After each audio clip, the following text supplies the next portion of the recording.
Hello and welcome back to another show. This is your guy Obi, and I hope you had a great weekend. Of course, it's been a weekend full of activity. Of course, footballing activity. A lot of games went down, and notably of those is one involving Manchester United taking on Arsenal. And don't get me wrong, because these are two of the most great clubs in England, leave alone their current form, but historically and you you should know that Manchester United and Arsenal, they are great football clubs, and when such a games come by, they are always huge games. And so we're going to look at what happened, what went wrong for both teams, what went right. And I'll start with Manchester United. And Manchester United were coming to this game. They have been in a rich vein of form.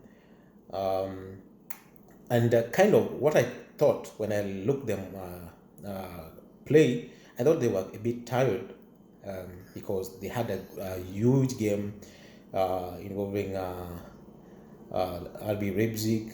That was a great game, and coming to this game, I think the players were a bit tired. But again, you can also argue that Arsenal played on Thursday, while Manchester United played on Wednesday. So Manchester United had a lot of time, okay, maybe more time to rest than Arsenal players. But again, you can look at it from a different angle and say, looking at the kind of players that Arsenal played on Wednesday, only three of them played today, and so a great bunch of them were resting. And so depends on which angle you want to look at it. But again, I think that's one factor that really played part in this kind of performance today coming from Manchester United. And another thing is complacence, because United have been performing well, of course. Comparing their recent form to Arsenal's, they came into this game as favorites, and I think it got into their head that we can do it regardless of anything, and Arsenal are a weaker team compared to us, and they were shocked. They were shocked because it was a complete bullying from Arsenal, and I'm not saying because they were very poor, but looking at the kind of play, Arsenal were dominant almost everywhere, and so that is it. Another thing is the mentality that Arsenal has never won here. Arsenal have never won at Old Trafford for almost 14 years, right?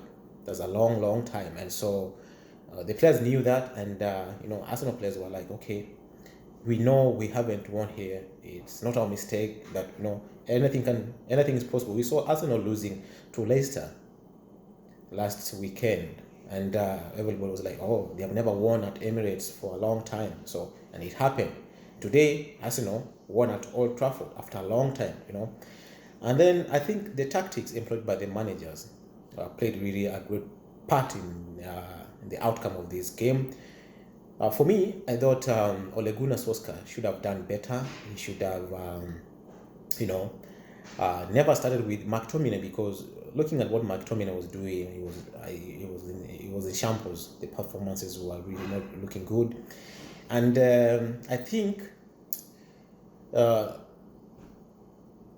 Gunnar really knew and saw what McTominay was doing, even when he was playing. And the best decision he was supposed to do is to maybe have substituted him earlier enough so that he could, balance the team. Because what we saw, McTominay could not pass the ball.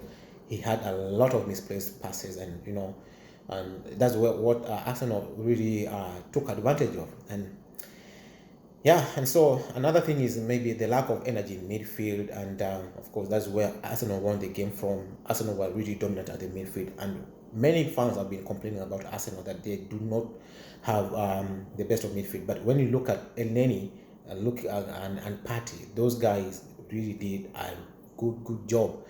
I don't know how Ateta came to put trust in El Neni, but don't get me wrong, El Neni was the best player in the field today.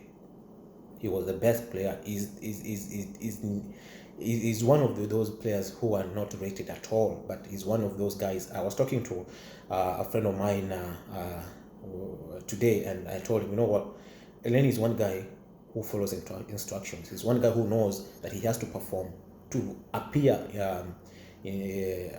to even play in the next game, and that's exactly what Arteta did. He told him what to do, and he did his job clean and square, and so that was it. And another thing I saw is that balls were not getting to the Bruno Fernandes. You know, I've always said that McTominay, Paul Pogba, and Fred were not really looking good, because, you know, the goals that we usually see Manchester United create from the midfield were not coming out.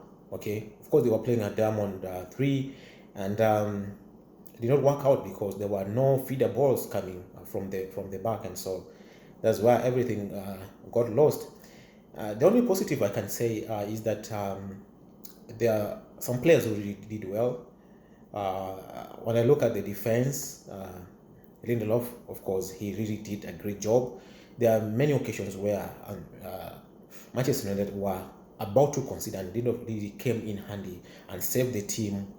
I mean, that kid, he has been criticized for a long time, but I think right now he's one to look at, and if he continues this way, I think he's designed for greater things. Another thing is that, of course, there are another players like what's his name? Wan-Bissaka also did well. He was able to cut short the threats coming from Saka of Arsenal. And other than that, I don't think. Of course, there were some glimpses of attack coming from Rashford and Greenwood. Of course, they never counted anyway. Well, what about Arsenal? You know, Arsenal won the game. Of course, they went in as underdogs, and, you know, they had a point to prove. And tactically, Arteta got it right. Okay, over Ole Gunnar Solskjaer. Him having dropped Xhaka was debatable, but, you know, it paid. And then they were defensively, they were very compact. Looking at what the likes of Gabriel were doing, you know, that kid is really impressive. You know, you cannot talk about Arsenal without talking about Gabriel. And also they came into this game knowing that they had nothing to lose, because now they threw themselves. They know they had to fight. They knew they had to take advantage of any slight mistake coming from Manchester United, and it happened. And, you know, the goal coming out of a penalty, even by, of course, Paul Pogba, is because of the kind of pressure they put on, and it happened. So, and then another thing is that Arsenal was superior in terms of midfield, and it was so impressive coming from, of course, Partey and Elneny. And another thing is there was a balance of the team, both defensively, the midfield, and up front. The team was balanced. Players were coming back to pick the ball. Looking at Lacazette, you know, he did really well, even though he did not score. But, you know, team spirit and teamwork was paramount to that kind of result. And then they were patient enough, and they believed that a chance was coming. And when it came, it finally came. They had to put it to bed. And so I'm also going to look at very quickly I'm going to rate the players. Player ratings. For Manchester United, De Gea, I'm giving him a 7. Maguire, I'm giving him a 6. Wan-Bissaka 7. Luke Shaw 6. Fred 6. Lindelof, I'm going pardon me. Lindelof, I'm going to give him an 8. And Bruno Pogba 5. McTominay 3. Bruno 5. Greenwood 6. Rashford 6. Arsenal, I'm going to go with Leno 7, Gabriel 8, Holding 7, Bellerin 8, Tierney 7, Elneny 9, Partey 8, Saka 6, Willian 7, Lacazette 7, Aubameyang 8. And Ole Gunnar, I'm going to give him a 4, because I think he did not get it right in terms of tactic. And Arteta, I'm going to give him an 8, because he got it right. See you in the next one. It's about my time. Please subscribe if you haven't, and I'll meet you in the next one. Bye. Take care. A great weekend ahead. Bye.